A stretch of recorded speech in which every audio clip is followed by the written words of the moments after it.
Hello बच्चों, good morning. आज की क्लास हमारी हिंदी सेकंड से है। हिंदी सेकंड में लेसन 4 जल ही जीवन है। आइए हम लोग इस पाठ को पढ़ते हैं। अगर आप अपनी बुक सामने रखेंगे तो आसानी होगा आपके लिए। इस पाठ में जल का समस्त जीवों व वनस्पति जगत पर क्या महत्व है, इस पाठ में समझाया गया है। कहा जाता है कि जल अमृत माना गया है, यानी जल ही जीवन है। जल को अमृत के रूप में माना गया है। हमारे जीवन में वायु के बाद यानी हवा के बाद दूसरा स्थान जल का ही है। जैसे अगर हमें हवा यानी ऑक्सीजन न मिले तो हमारा जीवन असंभव हो जाएगा, हमारी मृत्यु तुरंत हो जाती है। उसके बाद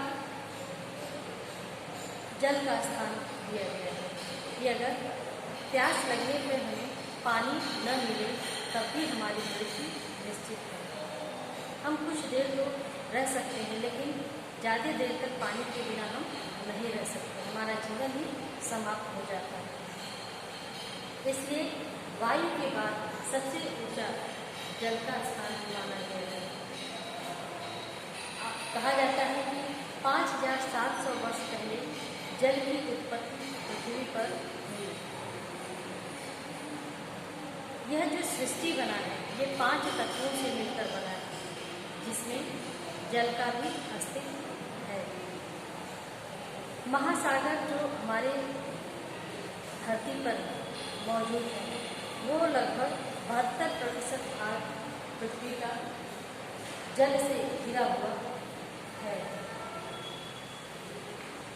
और ये महासागर जो है 13 लाख अरब टन पानी इन महासागरों में होने का अनुमान लगाया जाता है। इसी प्रकार से जैसे आप कभी बाहर खेल रहे हैं, खेलते हुए दौड़ते हुए आ रहे हैं, तो आप घर आते हैं पहले क्या करते हैं? पानी पीते हैं ना। तो हमें जल की उपयोगिता तभी समझ में आती है कि अगर हमें बहुत तेज प्यास लगी हो और उस दौरान अगर हमें पानी नहीं मिल पा रहा है तो हमारी क्या हालत होगी, इसका अनुमान हम खुद पे भी लगा करके देख सकते हैं, महसूस कर सकते हैं। इसलिए पीने का जो पानी होता है वो हमेशा साफ और स्वच्छ होना चाहिए। हमारे देश में जितनी तेजी से जनसंख्या बढ़ रही है उतनी तेजी से हम जल का पीने के लिए जो पानी यानी जल की व्यवस्था है वो नहीं हो पा रही है, क्योंकि जनसंख्या अधिक है और पीने के लिए जो शुद्ध पानी होता है इसकी मात्रा कम है। तो इसलिए हमारा फर्ज बनता है कि जो भी हमारे आसपास पानी एकत्र है, कैसे किसी भी रूप में नदी है, तालाब है, पोखरा है, तो उस पानी को हम स्वच्छ गंदा ना होने दें, क्योंकि वही पानी हमें जीवन देगा। अगर हम अपने नदी नालों तालाबों को पोखरों को गंदा रखेंगे तो हमें पीने का पानी उचित मात्रा में उपलब्ध नहीं हो पाएगा। इसलिए हमारा फर्ज बनता है कि नदी नालों पोखरों के पानी को हमेशा स्वच्छ रखें, उनको गंदा होने से बचाएं, उनमें जानवरों को जाने से रोकें।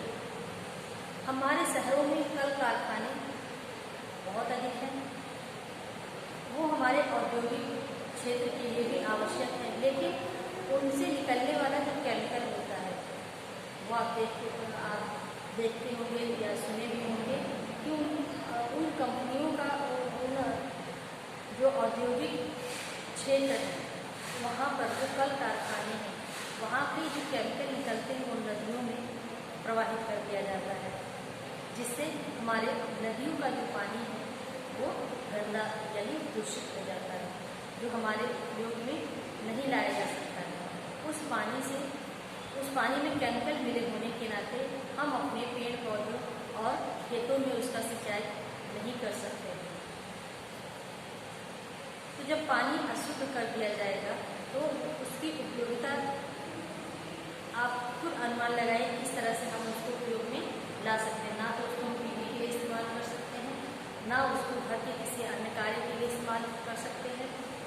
पेड़ पौधों के लिए इस्तेमाल कर सकते हैं और ना ही खेती बाड़ी के कार्यों में उनका उपयोग कर सकते हैं। तो इसके लिए आवश्यक है कि हम अपने आसपास जैसे अपने घर को स्वच्छ रखते हैं, साफ सुथरा रखते हैं, वैसे ही हम अपने घर के बाहर तथा नदी नालों को भी साफ रखने की कोशिश करें।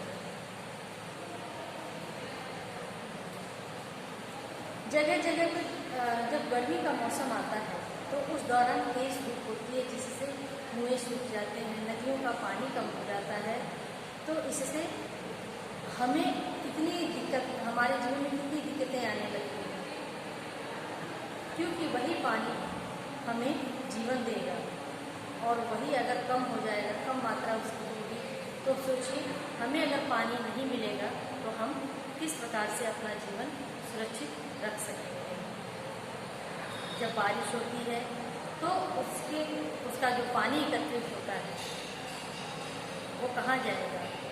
नालों के द्वारा नदियों में जाएगा। तो ज़रूरी है कि हर जगह हम इसकी उचित व्यवस्था करें, नदियों के पानी को स्वच्छ रखें, कुओं को भी स्वच्छ रखें, जहाँ से हमको पीने का पानी उचित मात्रा में पर्याप्त रूप से मिल सके। यही पानी एकत्र होता है नदियों में, तो पूरे साल हमें उसकी उपयोगिता समझ में आती है। अगर पानी नहीं, बारिश नहीं होगा, पानी नहीं आएगा, तो हम कहाँ से पानी की व्यवस्था करेंगे? इसलिए ज़रूरी है कि हम अपने आसपास पेड़ पौधे लगाएं,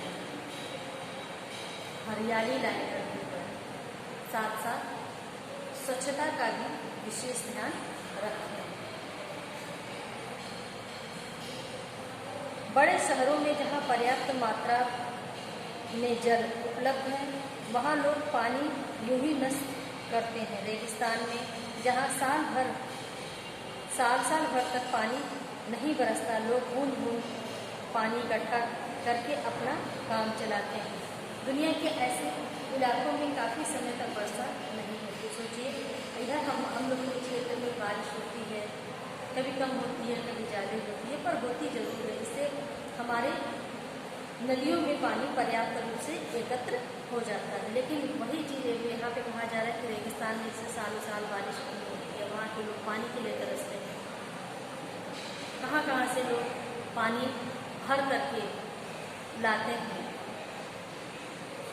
तो ये दिक्कतें हमें ना हो, इसके लिए आवश्यक है कि हम अपने आसपास का वातावरण स्वच्छ रखें।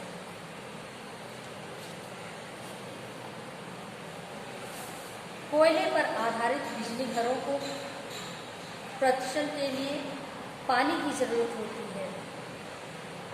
प्रति 5.75 मेगावाट बिजली उत्पादन के लिए लगभग 0.01 क्यूसेक पानी की जरूरत पड़ती है। इस तरह धरती का रूप परिवर्तित करने वाले और सदा मनुष्य हित में अर्पित रहने वाले जीवन उपयोगी जल की महिमा और उसकी आवश्यकताओं को ध्यान में रखते हुए यह बहुत जरूरी है कि वर्षा के पानी का संरक्षण और उसके भंडारण की उचित व्यवस्था की जाए, क्योंकि वही एक तरीका है पृथ्वी पर जल की कमी को पूरी करने के लिए।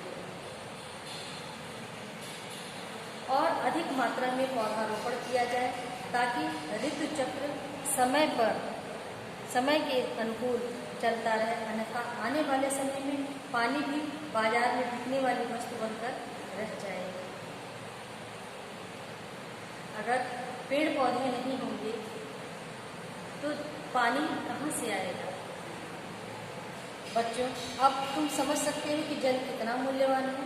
कभी कभी तो मूल्य देने पर भी जल नहीं मिलता है। इसलिए हमें अपने घरों में व्यर्थ का जो हम पानी खर्च करते हैं उस पर कंट्रोल करें। अपने निजी कार्यों में जो हम व्यर्थ का पानी उपयोग में लाते हैं तो बेवजह पानी को खोल कर छोड़ देते हैं। तो ऐसी आदतों में हम अपने सुधार लाएं ताकि हम पानी का उचित उपयोग कर सकें, हमारे साथ साथ दूसरे भी उसका उपयोग कर सकें।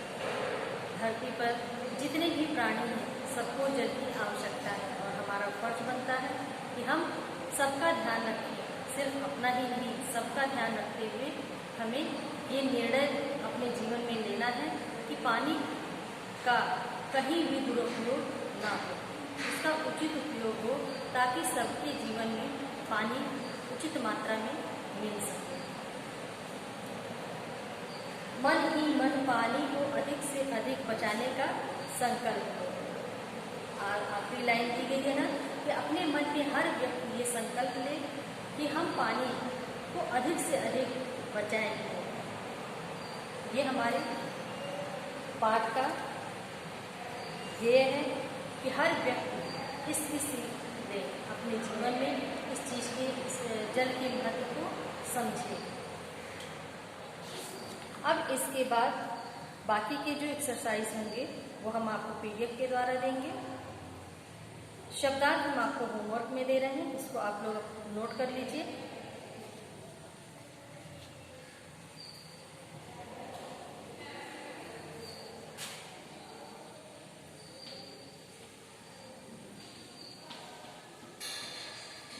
कार्य में शब्दार्थ को कॉपी में लिखिए। शब्दार्थ को कॉपी में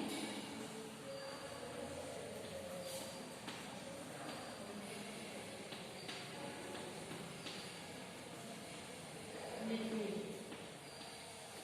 इस तरह से आप ये अपना होमवर्क नोट कर लीजिए और इस लेसन का भी आप लोग शब्दार्थ लिखिएगा। बाकी के जो एक्सरसाइज होंगे वो आपको पीडीएफ के द्वारा दिया जाएगा।